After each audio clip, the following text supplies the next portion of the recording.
Good afternoon and welcome. My name is Myron Belkine. I'm an adjunct professor at the George Washington University School of Media and Public Affairs, former International Bureau Chief for the Associated Press, and the 107th President of the National Press Club.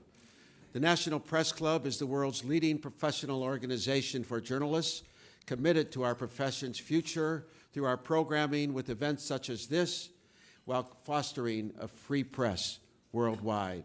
For more information about the National Press Club, please visit our website at press.org.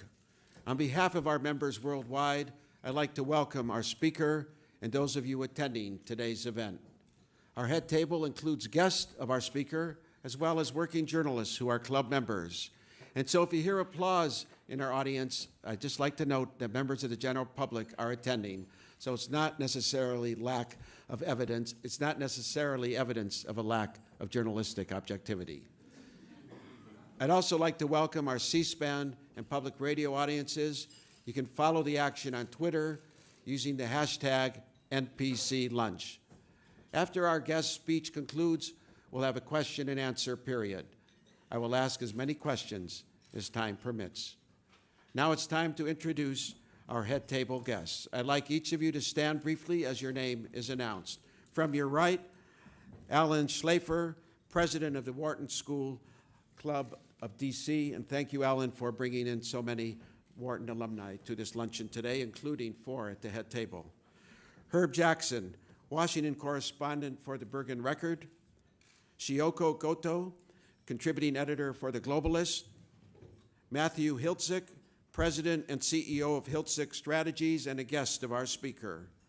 Mark Hamrick, Washington Bureau Chief for Bankrate and a former NPC president. Ivanka Trump, Executive Vice President for Development and Acquisitions for the Trump Organization and a guest of our speaker. Jerry Zaremski, the Buffalo News Washington Bureau Chief, Chairman of the National Press Club Speakers Committee and a past NPC president. Skipping over our guest of honor for a moment, Marilou Donahue, President, artistically speaking, and organizer of today's event. Thank you very much, Marilou. David Orowitz, Senior Vice President for Acquisition and Development of the Trump Organization and guest of our speaker. Natalie de Blasio, breaking news reporter for USA Today. Daniel E. Lung Wan, press officer for the Taipei Economic and Cultural Representative Office. And Mark Wino, senior associate editor for Kiplinger Washington Editors and the NPC membership secretary.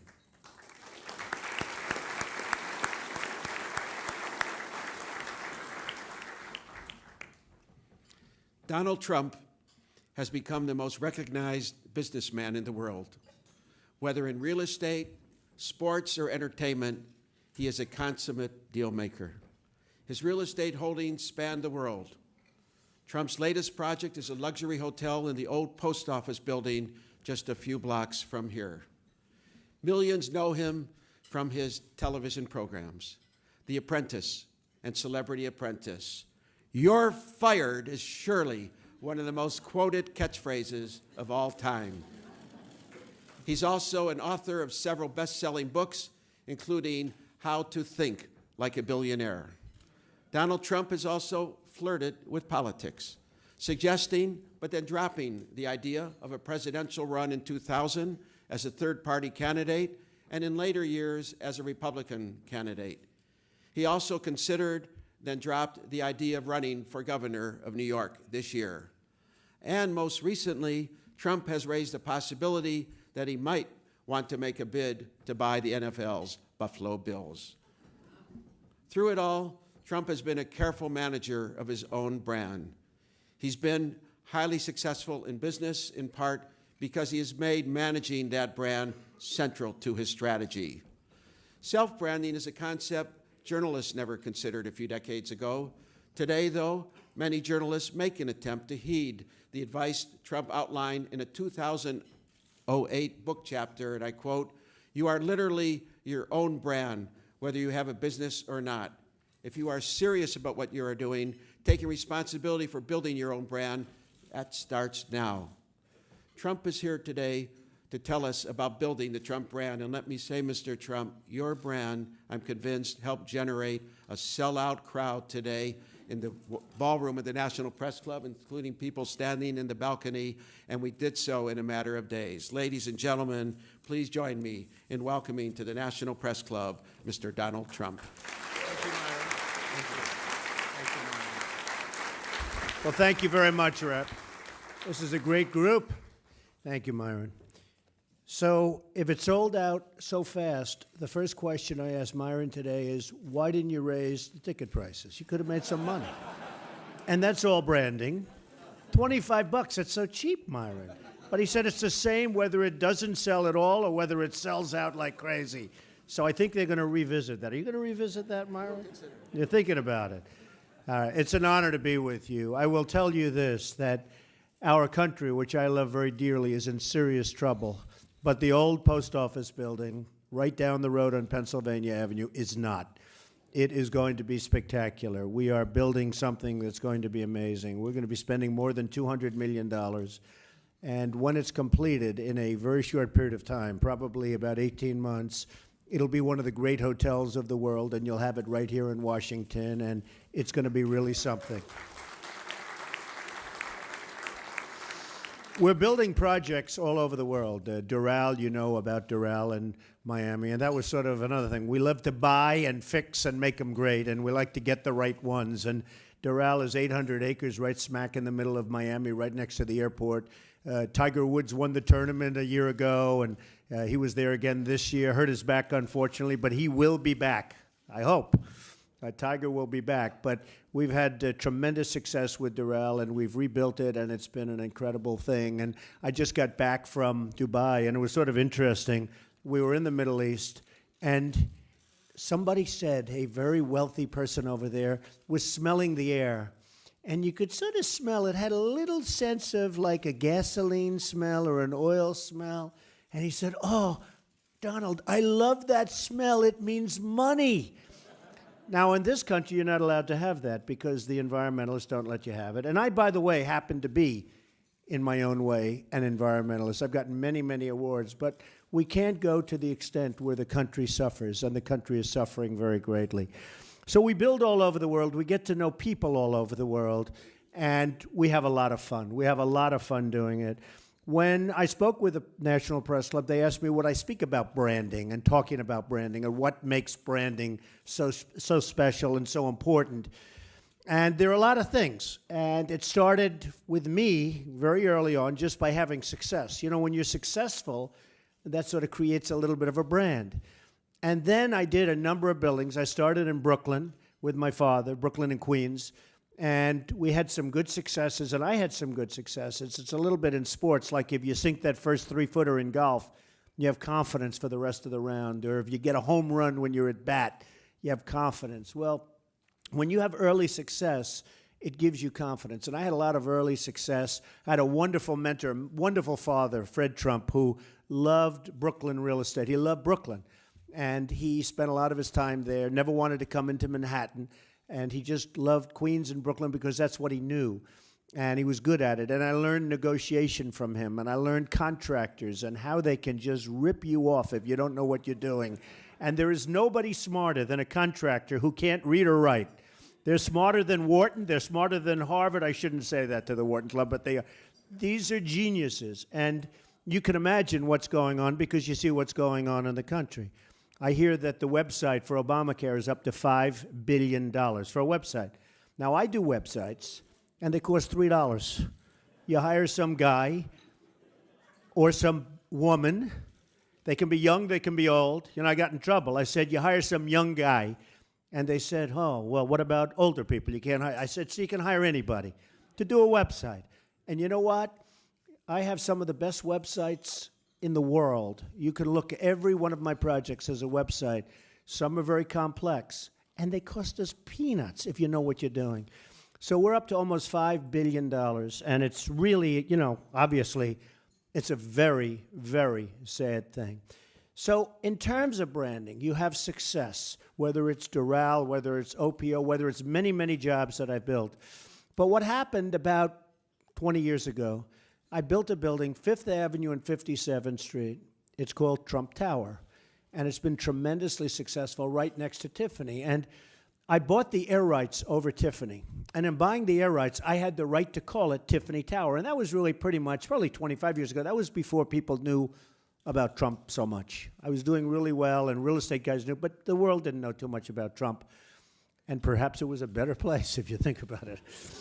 But I had the right to do something, and a lot of people said, you have to do it. And that was call it Tiffany Tower, because I bought that right. So I was going to call it Tiffany Tower. And I had a friend who was a very smart guy and a very streetwise guy. I said, what do you think about calling the building Tiffany Tower? He said, when you change your name to Tiffany, call it Tiffany Tower. And I said, no kidding. So I gave up a very valuable right, and I called it Trump Tower, and it was a tremendous success. And then many other buildings all over New York, and then all over the world. We're doing some incredible things in the Middle East. We're doing some incredible things in China and Asia. We're doing some incredible, we have a magnificent hotel that opened recently in Panama. And, you know, just, they've been tremendous, and they've been successful. And it feeds on itself, and perhaps the brand gets better and better. But I think it all began with the great success of Trump Tower.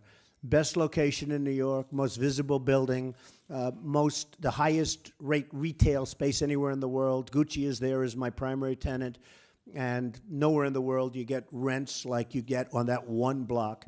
And I've always heard the Tiffany location, that's the best location. And who would have thought that I someday would have the Tiffany location? That's what happened. So the success really fed on itself. And then I did a book thinking, you know, what's the big deal with doing a book? But I'll do a book, and it was exciting, and Random House was the publisher, and it was called The Art of the Deal, Trump, The Art of the Deal.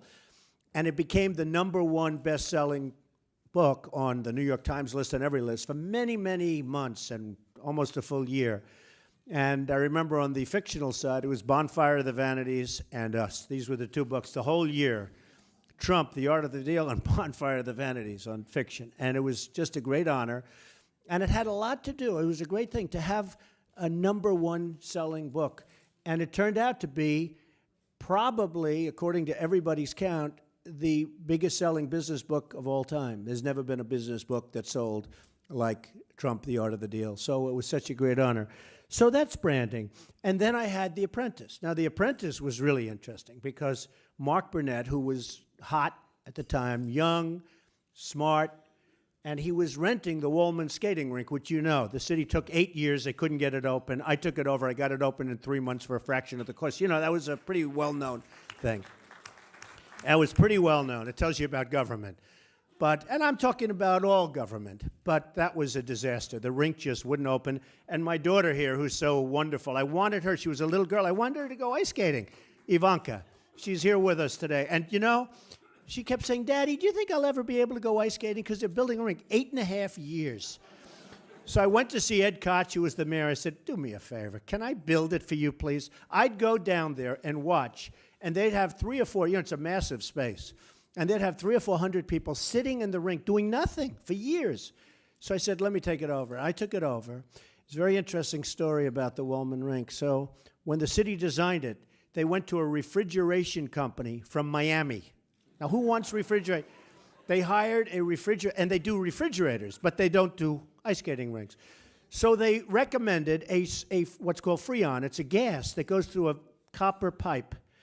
And if you have one little hole, there's miles of it, one little, like a pinhole, it doesn't work because the gas escapes.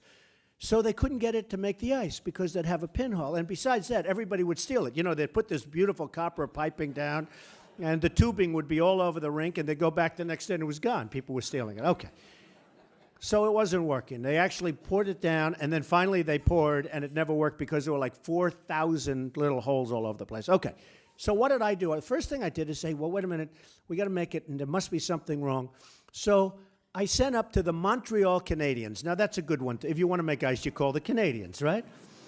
I mean, there's nothing wrong with a little Canadian help. So I spoke to somebody at the Montreal Canadiens. They were really nice. They sent somebody down, and he said, Mr. Trump, they're using the wrong system. They're using gas, and he explained how you can't capture it. He said, what we want is brine. Now, brine is water with salt in it, okay? And the tubing isn't copper that costs a fortune, it's rubber. So we put the tubing down, and then I'll never forget, the surface is so massive. We had cement mixers backed up all the way to Harlem. We did one pour. They went all the way back up to Harlem, all the way through the park. And I had it built in 3 months after 8.5 years. And believe me, most of it was demolition. Most of it was demolition. So things can be done. You know, if you look at government and if you look at what happens. So we're at the Wollman Rink, and Mark Burnett and CBS leased it because they were having a finale of Survivor, and they built a village in the middle of the Wollman Rink, and it was live television, great. And he said, I'd like to see Donald Trump. Is that possible? So I said, sure, let me see. So we met, and he said, I have an idea that I want to do, but I'll only do it if it's you. And he turned out to be right about that, because they had 15 copies of The Apprentice, and I love it. All of them failed, and they failed badly. They failed like you'd never saw. Oh, I love that. Don't we love that when your opponents fail? I love it. I don't know about you, but I'm not sure our country loves it, you know, but I love it. And what happens is, so they had 15 copies. I could give you names, but maybe I will. Maybe I will anyway. But you had Mark Cuban copy, total failure. Lasted for 2 nights. You had Martha Stewart copy. You had Richard Branson. You had Tommy Hilfiger, who's a great guy, by the way. But all these copies, Hilton copied. So they had 15 copies altogether, and they were all off. And Mark said to me, you know, I'd love to do it. And I had an agent. Do you believe I had a Hollywood agent? And he's representing me with the biggest. And he said, don't do it. I said, it's too late. I shook hands with Mark Burnett. He said, what difference does that make? You know, it's Hollywood. Handshake doesn't mean anything in Hollywood. I said, but I shook hands. I can't do it. He said, Donald, 97% of the shows that go on television fail. I didn't know that. What do I know? I never did television before. He said, of the ones that make it, they don't make it big, and you're going to have a great embarrassment. And in the history of television, there's never been a business-type show that worked. So I said, I still have a problem. I wish I knew this before. I would have never done it. I don't want to do it, but I shook his hand. It means a lot in life, and it means a lot even toward branding. So I said, I don't want to do it. I called Mark. I said, Mark, do you think I can get out of it? He said, you shook my hand. I said, you're right. So we did it.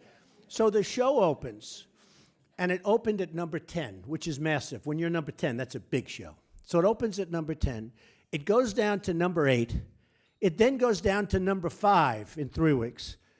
It then goes to 2, and it then goes to 1. And I knew how big it was because the head of NBC television and the head of NBC called me up. I never met him. He said, it was 7 o'clock in the morning. And he called me up. He said, Donald, hello, I just wanted to wish you a happy birthday. I said, I never even spoke to this guy. He's called me about happy birthday. See, he's showing weakness. You have to remember. Then I get a call from the chairman of NBC, Bob Wright, who's a fantastic guy. And he calls and he said, you know, happy birthday, Donald. Is everything good? Are you feeling good? I said, I'm feeling great. Thank you very much. My wife said, who was that? I said, that was the chairman of NBC. They wished me a happy birthday before you did. So I knew that I had a big hit. And it went on, and the interesting thing is that was in the age of Friends. That was the last year of Friends, and then we started and took the place. And I'm just saying to myself, boy, this is really something. And it just tells you about branding. You never know what's going to happen. You have to take risks in life. You just have to do it. The end result of that story, though, is the agent called me. And he goes, Mr. Trump, I'd like to see you at your earliest convenience. I said, about what? He said, I think I'm entitled to a commission. Your show just went to number 1. You have the number 1 show on television. And I honestly think I'm entitled to a commission. I said, Jim, you didn't want to do the show. You told me don't do the show. You told me break the deal. What are you talking about? I said, by the way, what kind of money are you talking about? He said, would $3 million be fair? I said, Jim, you're fired. I fired him. That was the last I've ever heard about the guy. But anyway. But it's all about winning. Like, I'm watching over here, and this guy, Buffalo News, he's telling me Buffalo News is doing great. That's good, right? But I'm seeing these questions. Hundreds of questions are coming. And a couple of them I said, please don't ask that question, right? But I'm looking at them, and I was sort of saying to myself as I'm watching that leadership and branding and all of that kind of success, to a large extent, it's about winning. if you don't win, people aren't going to follow you. Now, there are other qualities, and I believe strongly in compassion. A lot of people don't know that about me, but I have great feelings of compassion for people and helping people and, making people thrive and love their life and take care of people. And we need great health care in this country. Obamacare is not working. It's a disaster. We need great health care, and you can have great, great health care, much better than what we have right now, for much, much less money if you have people that really have compassion and really know what they're doing. But I was thinking to myself as I was looking at all of these numbers of questions about leadership, because one of them was about leadership, and I said to him, it's about winning. Vince Lombardi was a great coach, and I'll never forget, I was in a room with one of his players who's 4 times the size of Vince Lombardi, and it was at a club, and I'm sitting with the player, and the player was full of bravado. All of a sudden, Vince Lombardi, who was a small guy in stature, walked in, boom, boom, boom. And this football player was petrified, petrified. I said, are you okay? He looked like he was ready to have a heart attack, young, strong guy, petrified. Now, you've had other coaches that were rough, tough guys. But you know what happens, and you see it all the time, and you've seen it here. You've seen it right in Washington. When you don't win, they don't get away with being tough. When you win, they can be as tough as they want. It's about winning. Now, you look at branding, and you look at what's happening, and I told you the story about Trump, the art of the deal, and I told you the story about The Apprentice, and I will tell you today you have Twitter, and you have Facebook, and you have Instagram, and you have all of these different things that are so amazing. I have millions of followers, millions. I don't do press releases anymore. If I want a press release, I just put it on Twitter, and I've got a press release. It's so great. It's like owning the New York Times without the losses, if you think about it. No, it is. You have millions of people watching.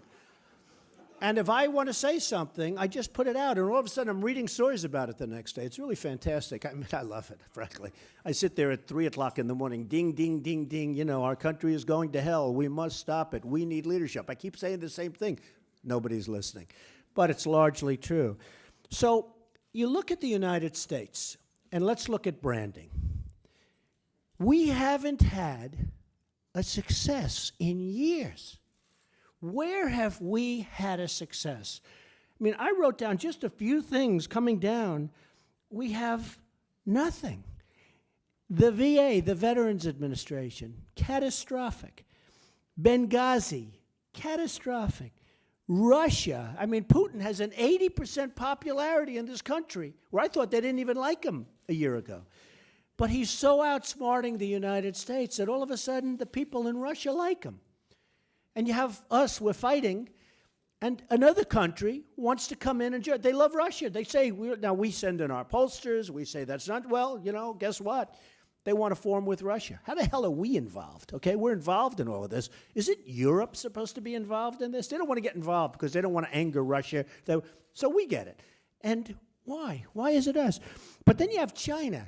Now, the all-time curse, and I love politics, and I've been studying politics, and despite what Myron was saying, I never said I was running, other than the last time I said I might run, but I never did. But everybody thinks, I made a speech in New Hampshire years ago for a friend of mine, and because I made a speech in New Hampshire, everybody said I was running for president, which I wasn't. I did give it serious consideration. I don't know what happened to Mitt Romney. It looked like he was going to do fine. I was leading in every poll. I was doing great. But I love what I'm doing. I love building the old post office. I love building Doral. I love building Panama. I love building all of these buildings that we're doing.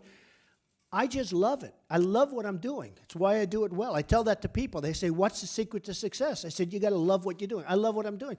So I would prefer not running, and I did prefer not running. In fact, I'm the only person. People said, I'm a private company, so nobody knows what I'm worth. Nobody has any idea. Forbes doesn't know. Nobody knows. Some people say 10 billion, they say 2 billion, they say 3.9 billion, so accurate, 3.9. I think Forbes last time said 3.9. They have no idea. And I'm the only candidate in history, because there were a lot of people saying, do you think Trump is really rich? So I'm the only candidate in history that filed a financial disclosure statement that wasn't running. Think of it. I'm not running, because a lot of people said, he'll never run because he doesn't want to reveal his finances. I said, hey, I'll reveal. I'm so proud of what I did. I built a great company. I'm really proud of it. One of the reasons, I think Ivanka can tell you this even better than me, that we won for the old post office, I think we had a better concept because that was a highly sought-after project. Every developer wanted it. Every hotel company wanted it. But, I mean, obviously, it's Pennsylvania Avenue. It's an amazing building. I think it's the tallest building in Washington because they have the zoning restrictions now. That was before. That was in the 1880s. But, you know, one of the reasons that we won is because my financial statement was so strong. They want to make sure it gets done. And the GSA did a very professional job, I have to tell you. They want to make sure it gets done. And for us, it's a very easy project. So you had people bidding that couldn't have handled it. You had other people bidding that could have. But we really are going to do a fantastic job there. But when I look at what's going on and when I see the country, so where? Just tell me where. I wrote a couple of other things down. China, Russia. Now, they just got together. I've always heard the big curse on this country will always be if China and Russia unify and get together. They just made one of the biggest deals ever made. China, our great friend, and by the way, I have great respect for China. I have many Chinese friends. They live in my buildings all over the place. I mean, they buy apartments. They give me 30 million, 40 million. Am I supposed to dislike them? I like them very much. Same with Russia. I've got more oligarchs living in my buildings. I bought a house in Palm Beach, Ivanka can tell you, and I bought $40 million, and I fixed it. You know, I call it, can you have a $40 million fixer-upper? Because that's what I had. I bought it as a real estate deal. I have Mar-a-Lago, which is the Mar-a-Lago Club, which is great. But a mile down the road, there was a house of a man who fell on very hard times. Nice guy, but he fell on very, very hard times, went down the tubes, to put it mildly. And his house was sold by the banks. It was sold in a bankruptcy auction. I bought it. I paid $40 million. I sold it for $100 million. And I sold it to a Russian who then announced his wife is suing him for divorce and wants the house. It's going to be very interesting to see. In fact, she just won $4 billion, supposedly, in the proceedings. You all saw that. So I looked at it, and I see that, and I say to myself, where is the United States doing well? So Russia and China now are unifying, and they're getting together. Then you have Iraq, okay? We spend $2 trillion in Iraq, $2 trillion. Think of this number. This number is not even a number that you, honestly, 10 years ago, you didn't hear the word trillion. So we spend $2 trillion, and more importantly, thousands of lives, including lives on the other side, by the way. I mean, okay, some people say, oh, who cares? I care. Okay, destroyed. And what we did is we took this country and so weakened it. You know, it was always Iran and Iraq, and they'd fight. One country would go 2 feet over here, the other country would 2 feet. Then after like 10 years, it'd settle and they'd start all over again. You know, they had some, well, we've destroyed that country. We've destroyed that country. But we spent $2 trillion, thousands of lives, tens of thousands of wounded warriors all over the streets, you see them. We can't even call them. They won't even return our call. Because China's buying their oil. China thinks we are truly the dumbest people on earth. China now is buying a big portion of their oil.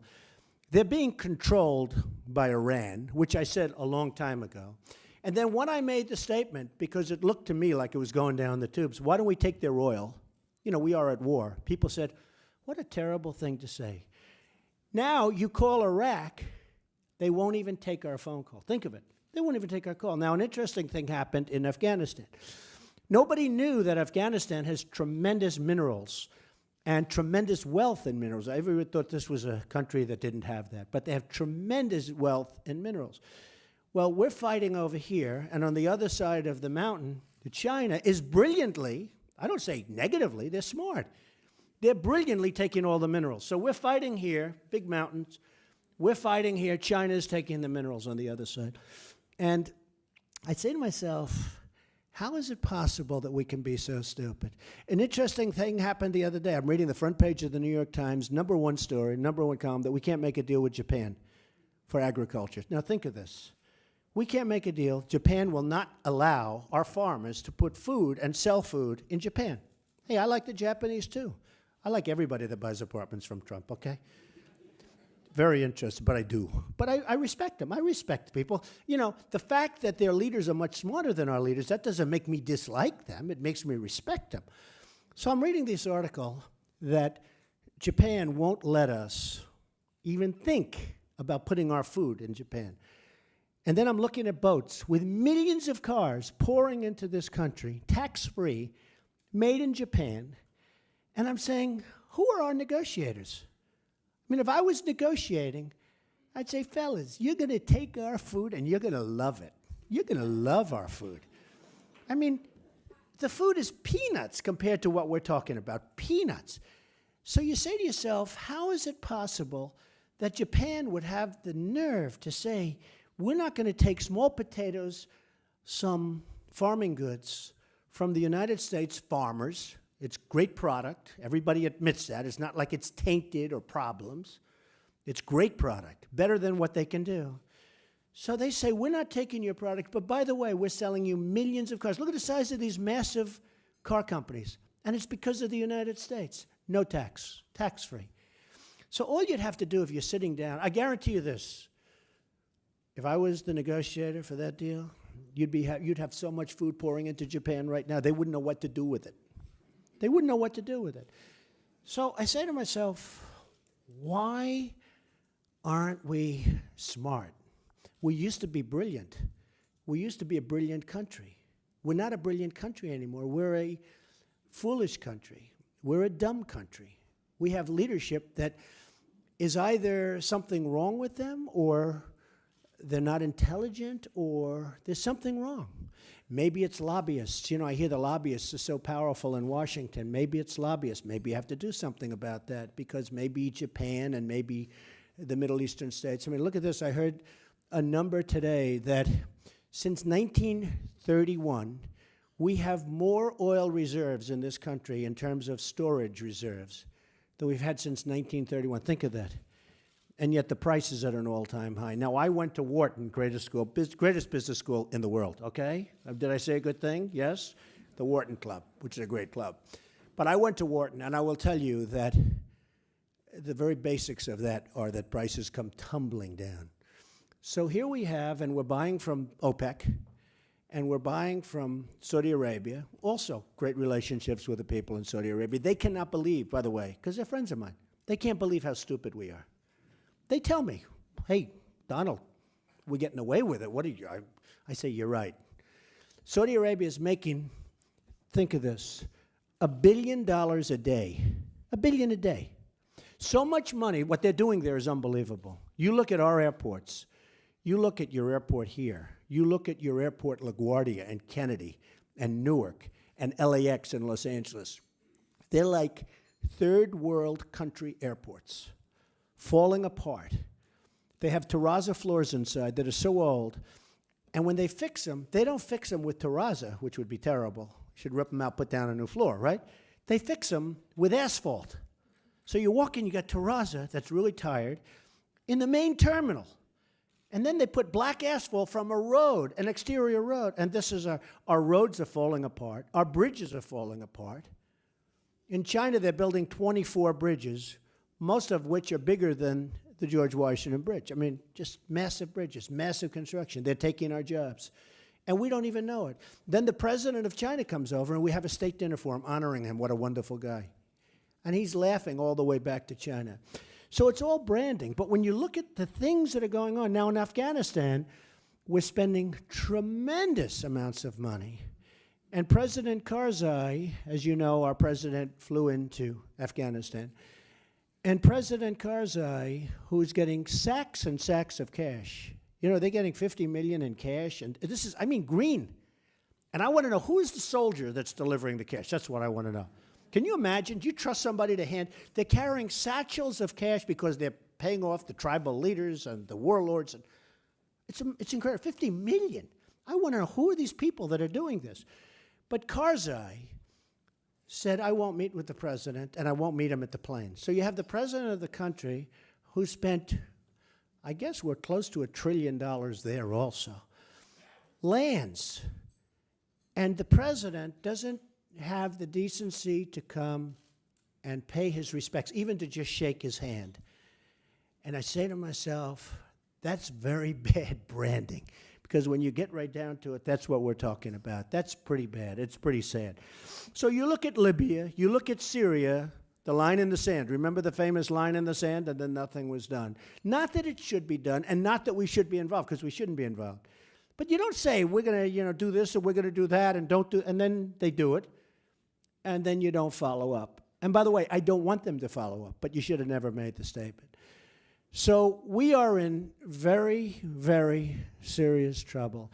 And I just ask you, what positive thing has happened to this country in the last 10 years? And that includes Bush. I'm not a Bush fan, believe me. I am no Bush fan. He got us into Iraq.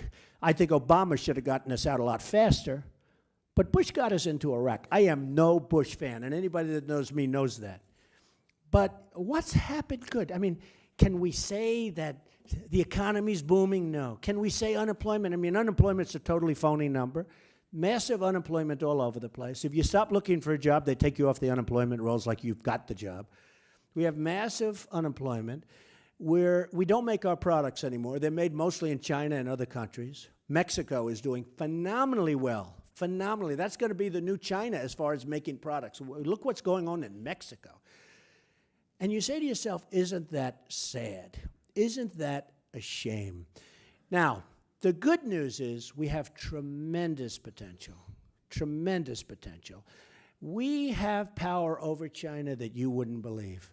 China sells their product to us, no tax, no tax. And yet they'll manipulate their currency so that our people cannot compete with their product. We make better products than them, by the way, but we can't compete because of the manipulation, which is in the history of the world, there has never been a better or smarter currency manipulation than that done by China. All you have to do is say, folks, it's going to end. It's going to end now. And if it doesn't end, we're going to throw a little tax on you that every product you sell in this country, it's going to be a 25% tax. By the way, the number should be 48% based on their manipulation. But I want to be nice. We'll start with 25. You wouldn't even have to do the tax because everything would stop. Same thing with Japan, with the cars. I mean, it's the same thing. It's so simple. But we don't have the right people. I don't know who these people are. Where do they find these people? I assume they're diplomats? They're incompetent. We have incompetent people running the country. Now, Obamacare is having a devastating effect on the country. And, you know, they say whoever becomes president, 2016 is going to be a catastrophic year for the economy because, you know, all of the problems of Obamacare and other things were delayed till 2016. Somebody's going to have a real problem, and they better get smart. And the Republicans better get smart because they're going to inherit a mess like has never been inherited before, ever before. So the good news is that we have tremendous potential with proper leadership, tremendous. We can turn it around so fast. We're sitting on energy that's bigger than all of them, almost. We're sitting on massive amounts of dollars coming out of the ground. We don't use that. Even the pipeline, the Keystone Pipeline. The Keystone Pipeline, I don't even care that much about it. I'd say build it because it's jobs and good and all that. But we don't need Canada's oil. We don't need Canada's oil and gas. We don't need anything from anybody. But build it anyway. It's jobs. It's environmentally very good, and it should be built. And it's amazing that it hasn't been built. And Obama's having a hard time with it. And some of the people that don't want it to be built, they're people on Wall Street. I know them. You know why they don't want it to be built? Because they're invested in oil and gas, and they don't want to bring down the price. It's not that they're great environmentalists. Take a look at these people. Look at their right. These people couldn't give a crap about the environment. They're invested heavily in oil and gas. They don't want the competition. And our politicians sit back and they say, oh, wow, he gave a lot of money to the Democratic Party, in this case the Democratic Party, but gave a lot of money to the Democratic Party and we have to be nice to him and others. So it's a very, very sad thing. I would say that I'm very proud of this country, but I would say that if we don't act quickly, it's going to be very, very hard to bring it back. We're very, very far out on a limb. Something has to take place, and it has to take place quickly. Our people have to be taken care of. In order to take care of people, we need wealth. We don't want to cut Social Security. We don't want to cut Medicare or Medicaid. And I'm, different from a lot of Republicans. They keep talking about cutting. I keep saying build the country up so you don't have to worry about Social Security. It's peanuts compared to the kind of numbers you're talking about if we knew what we're doing. We have to take our business back from China and other countries. We have to take it back. And you will see, I said it, winning. It's about winning. We've got to start winning. Not one good, and I searched everything.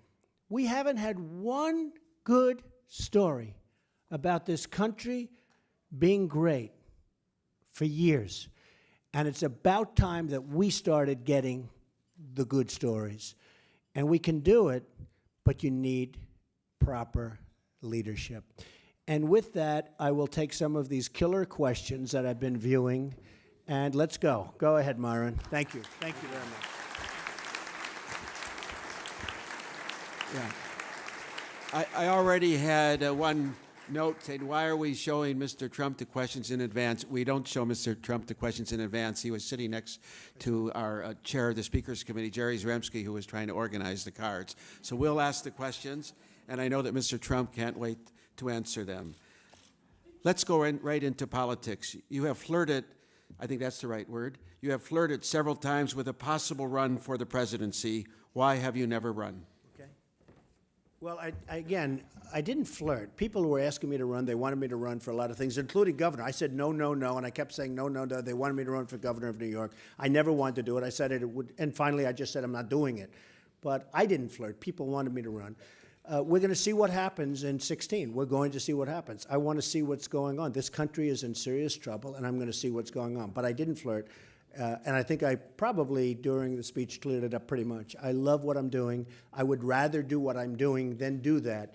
But I also love more than what I'm doing and more than virtually anything else other than family, which includes my beautiful Ivanka, who's here. I mean, I love this country. I love this country. And I hate to see what's happening. And if I don't see the right person, I will do something in 2016. I will do it as sure as you're sitting here. Thank you.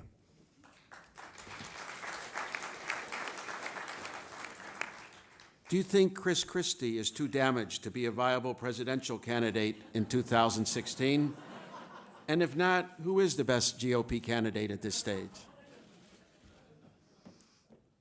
Well, Chris is a friend of mine, and he's a good guy, but he's got to get his problem cleared up. There's no question about it. I mean, you have to get that cleared up, and it has to come out very, very good. And obviously it was foolish, and I've spoken to him about it, and it was a crazy set of events that took place. And I would say that Chris, and I'll say it to anybody, I mean, he has to get that whole thing straightened out and behind him, in which case he would be a viable candidate. But certainly he's been devastated by it, and he's been hurt very badly by it. You just have to look at the polls. But at some point, it'll come out. I mean, there are many people looking, and I made the statement, and I didn't mean it as a negative statement or positive. It's true. I mean, he's one email away from having a big problem. That has to disappear. It has to go away, and then certainly he'd be viable. Going back a few years, do you regret questioning President Obama's citizenship? Why or why not? Not even a little bit. I don't regret it. Why would I regret it? He came out with a book that wasn't published. You remember the famous book, and it said a young man on the cover, a young man from Kenya. I offered him a tremendous amount of money just to show his right. I didn't want to see his marks. I just wanted to see place of birth. So look, there are three things that could happen. And one of them did happen. He was perhaps born in Kenya. Very simple, okay? He was perhaps born in this country, but said he was born in Kenya, because if you say you were born in Kenya, you got aid and you got into colleges. And people were doing that. So perhaps he was born in this country, and that has a very big chance. Or, who knows? Maybe it was all right. Now, I offered $5 million to just see the records. And I'll tell you what, he would have done a great service, because there are millions of people. There are people in this country. I walk down the street, and they're saying, please don't give up on the whole thing with the birth certificate. Now, I hope that it's 100% fine. A lot of people are questioning the birth certificate. They're questioning its authenticity. But I do say this. I offered $5 million just to see some basic records. Not the marks, not the this, nothing. Just some basic things on applications to colleges. I'd love to see what's put down. Why didn't a man take $5 million for his favorite charity? Now then, what wasn't reported by the press is sometime just prior to the expiration date of that offer, I raised the offer to $50 million. $50 million for charity. Pick your charity, $50 million, let me see your records. And I never heard from him. So I would take it. I mean, I would take it, and I'd give it to Chicago charities, and I'd give it to all sorts of charities, and they can use the money. So it's one of those three things. Either it's fine, or he was born in Kenya, or in my opinion, there's a very good chance he was born here and said he was born in Kenya. Because if you were born in Kenya, you got into colleges, and you got aid. Very simple. Perhaps Ivanka would like to answer this. What will the new DC hotel be like? Thank you. Well, thank you everyone for welcoming us here, and we all intend to spend much, much more time in DC. I personally have been down every week for the past year and will continue to come down as we start the development of the old post office building. So this is an asset that I don't need to describe to anyone. It sits on Pennsylvania Avenue at one of the great addresses of all time. It's a landmark building, a building the likes of which one could never replicate today. Unfortunately, its full potential hasn't been materialized for a long, long time, and we're going to change that. We're going to develop a super luxury hotel, 272 rooms, the largest ballroom of any of the luxury hotels in all of DC, unbelievable meeting space, unbelievable spas, restaurants, and really bring in tremendous amounts of life and vitality to Pennsylvania Avenue and to obviously the hotel itself. So we love DC. We love this building for many, many years. For decades, my father's been looking and waiting and exploring various opportunities in DC. But when he came here, he wanted to do it the right way, with the right location, with the right development. And that's the old post office building. So we're incredibly excited. And we'll start construction soon and be open in 2016. Thanks. 2016.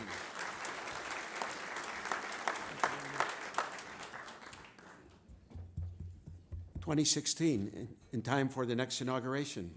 So it's just thank you, Ivanka, and we appreciate your coming here and sharing the podium with your dad. A few more questions, Mr. Trump, because I think as the more you are being so elucidating, we're getting more questions. What would you do if you were dealing with President Putin? Well, in negotiation, the primary thing that you have to do is to get the other side to respect you. And President Putin does not respect or like President Obama. So you have a problem. I'm not sure that's a problem that's easily solvable. There's a dislike, but Russia does not respect our country any longer. They see that we've been greatly weakened, both militarily and otherwise, and he certainly does not respect President Obama. So what I would do would be, as an example, I own the Miss Universe. I was in Russia. I was in Moscow recently, and I spoke indirectly and directly with President Putin, who could not have been nicer. And we had a tremendous success. The show was live from Moscow, and we had a tremendous success there, and it was amazing. But to do well, you have to get the other side to respect you, and he does not respect our president, which is very sad. We'll turn to sports. You said you are interested in buying the NFL's Buffalo Bills, and I hope we have that correct. You've even spoken with NFL Commissioner Roger Goodell about that possibility. Do those conversations give you any sense as to how intense the bidding for the team will be? Well, I have no idea. I mean, I have no idea if I'll be able to. I would keep it in Buffalo. We're just discussing that. We've had a great discussion. And Buffalo News is a terrific paper, and they've treated us very fairly, I will tell you that. And we are going to put in a bid. if the bid's not the right bid. I just bought Turnberry in Scotland, one of the great places of the world. I buy a lot of things, but I buy them if the price is a reasonable price or a fair price. I don't know what's going to happen with Buffalo. If the price isn't the right price, then I won't get it. And I won't be ashamed of not getting it all. I'm not going to be forced in to pay too much. But if I did, I'd do probably a good job. And I think the people in Buffalo, they already like me. I have a great relationship with the people of Buffalo. But we'll see what happens. It's about price. I don't know how many bidders there's going to be. There'll probably be at least a few. But we will probably put in a bid, and we'll see how that goes. One more sports question. Do you feel that some NFL owners might still hold a grudge against you because of your involvement in the USFL or because of casinos bearing the Trump name? Well, as far as USFL, I did a great job, but the league was failing. A lot of people don't know. I came in way late when the league was failing and got a team for peanuts. It was a very small price because it was failing. It was a failure. And people don't know that. And because I came in, it became really hot and people started seeing it. But I came in on the basis that you'd go to fall football. And I said, I'm only doing it if it's going to be first-class football. And I consider spring football not to be first-class football. I don't think it can ever work in the spring because your television audiences in the spring are not. I've learned a lot about ratings through The Apprentice. And your television audience disappears in the spring, really just disappears. And I said to them, I will do this, but I want to make sure you're going. So when I wanted to go to the spring and when they wanted to go to the spring and keep it in the spring and stay that way, I think the opposite. I think that the NFL owners, there aren't too many of them around that remember that because I think there's 6 or 7.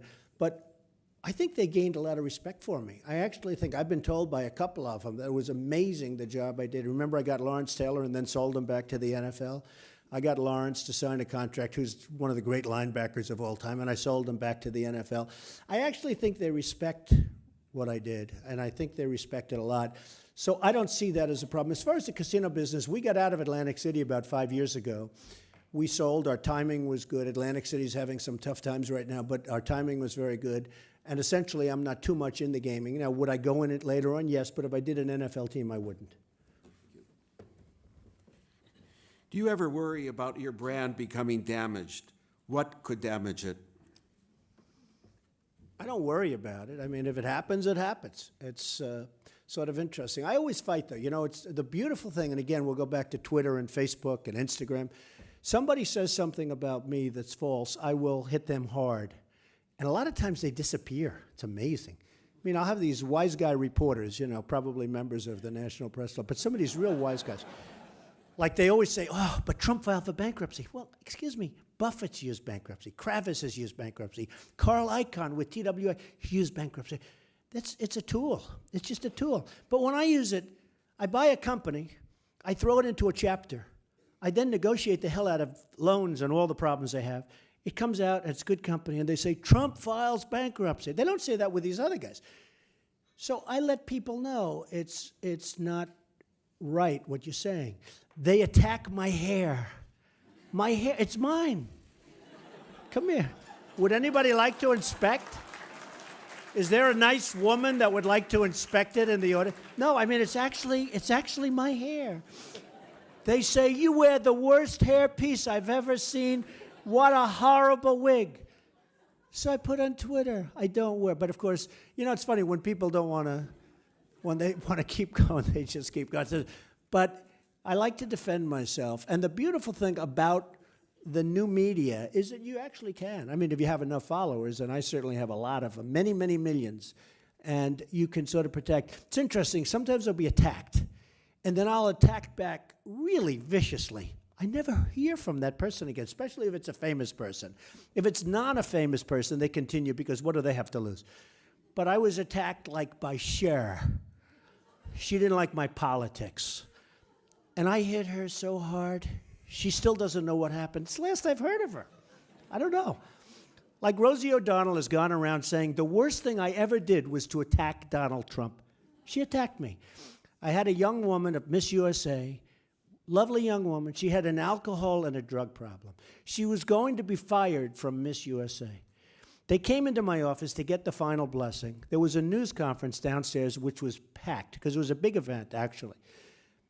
And I met the girl, and she was a nice girl, and I said, don't fire her. You'll destroy her life. I mean, it's never happened where we fired the winner. They're going to take her crown away, fire her, humiliate her, and she's already got a problem with drugs and with alcohol. I said, don't fire her. So Rosie O'Donnell's on The View. Who is he to give somebody a second chance? Who is he to... And I get a call from Entertainment Tonight, and I said, did you hear about Rosie O'Donnell? I said, no, I have other things to do. What? Tell me about it. And they told me about this, and I hit her like nobody's ever hit her before, and that was it.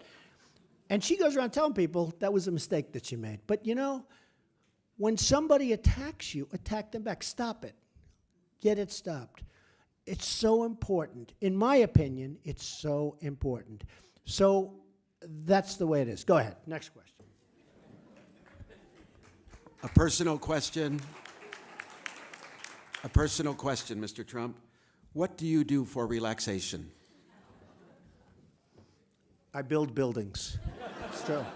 You know, it's funny. Ivanka said to me the other day, do you ever go away, Daddy? Because, you know, I do a thing in Dubai, but we're doing a massive job in Dubai, a phenomenally successful job. And I was in Scotland where we're doing something big, and we were in Ireland where I bought a lot of property, and different places. And that's, for me, relaxation. You know, when you love what you're doing, if somebody said, you are going to take an enforced vacation for 2 weeks and you're going to go to some beach and you can't use your phone, and it would not be good for me. It would actually not be healthy for me. So what I do and what I really like doing is working, and it's been a lot of fun. And you know what, the great thing? I put a lot of people to work. I have thousands and thousands of people that work for me. Healthcare, education. They're not worried about Obamacare because I take so good care of my people. But so many different people are working because I love to work. So that's really the thing I like doing the most. We're almost out of time, but before asking the last question, we have a couple of housekeeping matters to take care of. First of all, I'd like to remind you about our upcoming events and speakers. Tomorrow, Dr. Ben Carson, neurosurgeon and author. June 11th, Hollywood writer-director M. Night Shyamalan will discuss his off-screen campaign to close America's education achievement gap.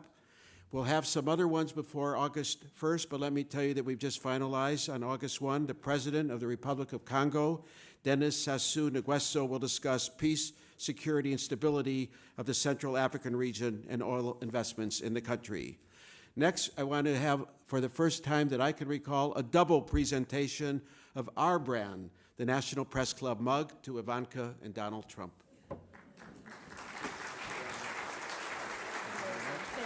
Thank you. A photographer wanted me to, if we could just wait till he focuses the camera.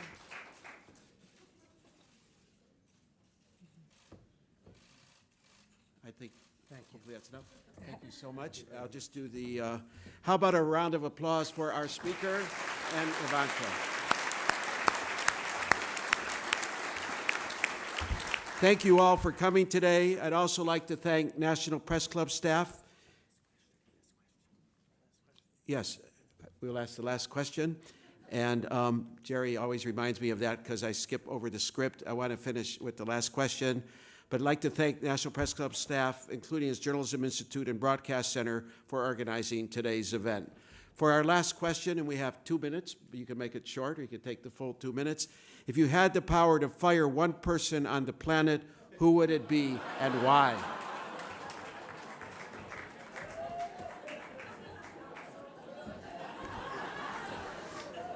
This is such an easy one, isn't it? But I won't do it, okay? I won't do it. Too corny. Look, we're a great country. We have great potential. Let's live with that potential, and let's make that potential come true. We need fantastic leadership. We have the people in this country that have the potential to be fantastic leaders. Let's use our great minds. We're smarter than anyone. We're better. We can do what nobody has ever done before. But we need great leadership, and we need it quickly before it's too late. Thank you very much. Thank you, everybody.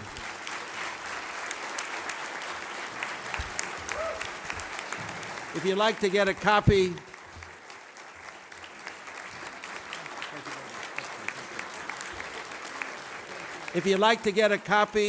of today's program, please check out our website at press.org. Thank you all. Thank you, Donald Trump. Thank you, Ivanka Trump. We are adjourned. That he might want to make a bid to buy the NFL's Buffalo Bills. Through it all, Trump has been a careful manager of his own brand. He's been highly successful in business, in part because he has made managing that brand central to his strategy.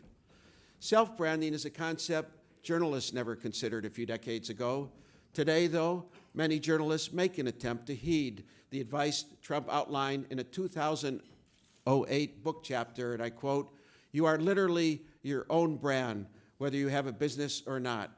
If you are serious about what you are doing, taking responsibility for building your own brand, that starts now." Trump is here today to tell us about building the Trump brand. And let me say, Mr. Trump, your brand, I'm convinced, helped generate a sellout crowd today in the ballroom of the National Press Club, including people standing in the balcony, and we did so in a matter of days. Ladies and gentlemen, please join me in welcoming to the National Press Club, Mr. Donald Trump. Thank you, Myron. Thank you. Well, thank you very much, Rep. This is a great group. Thank you, Myron. So if it sold out so fast, the first question I asked Myron today is, why didn't you raise the ticket prices? You could have made some money. And that's all branding. I will ask as many questions as time permits. Now it's time to introduce our head table guests. I'd like each of you to stand briefly as your name is announced.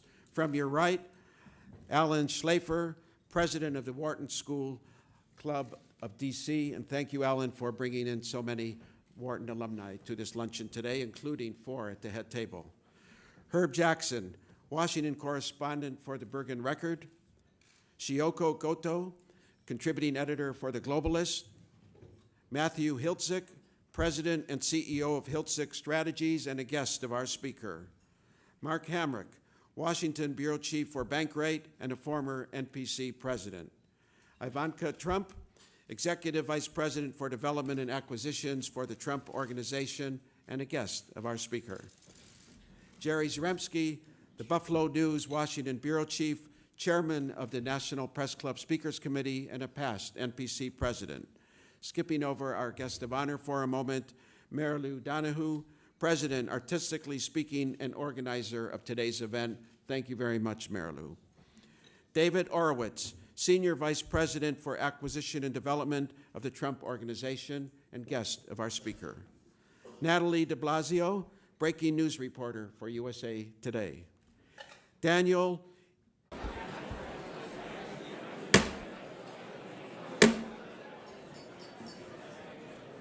Good afternoon and welcome. My name is Myron Belkine. I'm an adjunct professor at the George Washington University School of Media and Public Affairs, former international bureau chief for the Associated Press, and the 107th president of the National Press Club.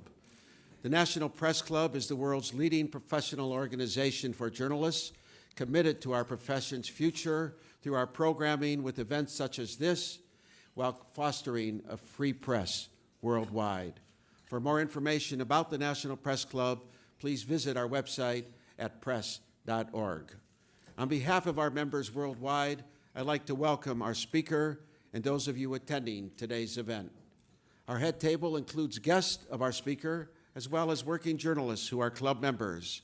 And so if you hear applause in our audience, I'd just like to note that members of the general public are attending. So it's not necessarily lack of evidence. It's not necessarily evidence of a lack of journalistic objectivity. I'd also like to welcome our C-SPAN and public radio audiences. You can follow the action on Twitter using the hashtag NPCLunch. After our guest speech concludes, we'll have a question and answer period. $25, that's so cheap, Myron. But he said it's the same whether it doesn't sell at all or whether it sells out like crazy. So I think they're going to revisit that. Are you going to revisit that, Myron? You're thinking about it. All right. It's an honor to be with you. I will tell you this, that our country, which I love very dearly, is in serious trouble. But the old post office building right down the road on Pennsylvania Avenue is not.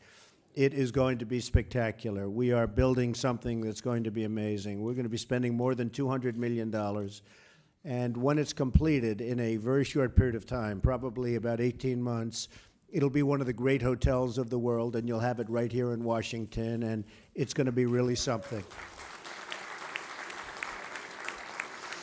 We're building projects all over the world. Doral, you know about Doral in Miami, and that was sort of another thing. We love to buy and fix and make them great, and we like to get the right ones. And Doral is 800 acres right smack in the middle of Miami, right next to the airport. Tiger Woods won the tournament a year ago, and he was there again this year. Hurt his back, unfortunately, but he will be back, I hope. Tiger will be back, but we've had tremendous success with Doral, and we've rebuilt it, and it's been an incredible thing. And I just got back from Dubai, and it was sort of interesting. We were in the Middle East, and somebody said, a very wealthy person. Yi Lung Wan, press officer for the Taipei Economic and Cultural Representative Office. And Mark Wino, senior associate editor for Kiplinger Washington Editors and the NPC membership secretary.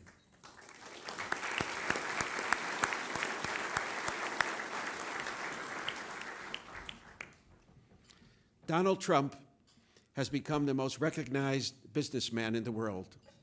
Whether in real estate, sports, or entertainment, he is a consummate deal maker.